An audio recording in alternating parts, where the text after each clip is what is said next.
All right, so picture this. You're trying to tell a 5-year-old that they can't have cookies for dinner again.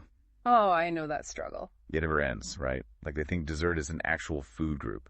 It's tough. It is. It's definitely a challenge. But that's what we're talking about today. We're diving deep into kids' nutrition, specifically how to build those healthy habits early on. Yeah, getting them started on the right foot. Exactly. And to help us out, we've got some great insights from this source called Kids Nutrition, Building Healthy Habits Early. Catchy title. I like it. And we'll be uncovering must-know tips for, well, anyone who's raising little ones, right? Parents, caregivers, the whole crew. Absolutely. From avoiding common pitfalls, those little traps we can fall into, to making those meal times fun and not a battleground. Because nobody wants a food fight at the dinner table. Exactly. So much easier when everyone's enjoying themselves. Way more enjoyable. Let's jump right in. One of the things that really struck me about this kids' nutrition source was this emphasis on creating a positive relationship with food. Oh, absolutely. That's key. From the very beginning. Yeah, it's not just about what's on their plate, right?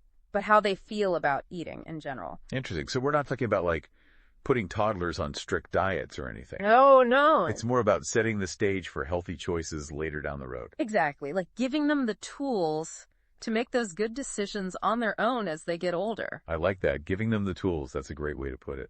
And kids' nutrition really stresses the importance of offering a variety of foods, like exposing them to all sorts of different tastes and textures. I've heard that's super important, like even if they don't love it the first time. Yeah.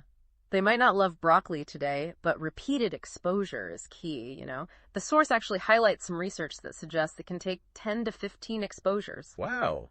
10 to 15. Yeah. That's way more than I would have guessed. For a child to actually accept a new food. Wow. I remember my daughter, oh my goodness, she refused to touch anything green for like a year, it felt like. Oh, yeah, the green aversion. It's a classic. So common. And then one day, I was just, enjoying a salad with all these colorful veggies, and she actually asked to try some.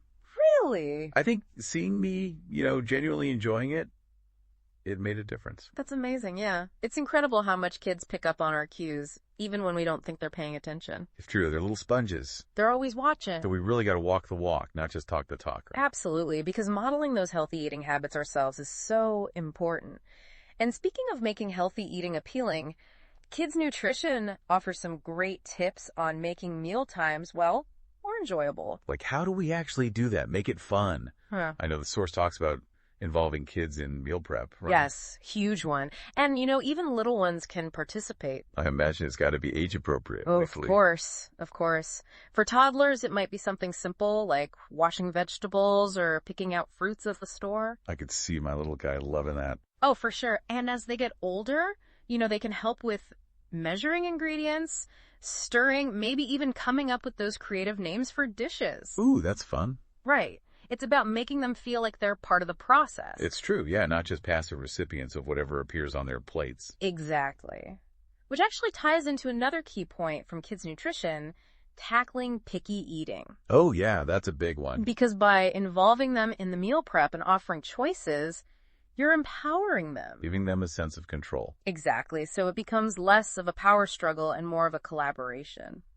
I like that. But what about those kids who, just seem truly resistant to trying new things? Does the source address that? It does. And the biggest takeaway is patience. Patience. We all need more of that. For sure, especially with little ones. Especially with picky eaters. It's okay for kids to have preferences, right? The goal is to offer a variety of nutritious options and let them explore at their own pace. So, no pressure. Yeah, no pressure.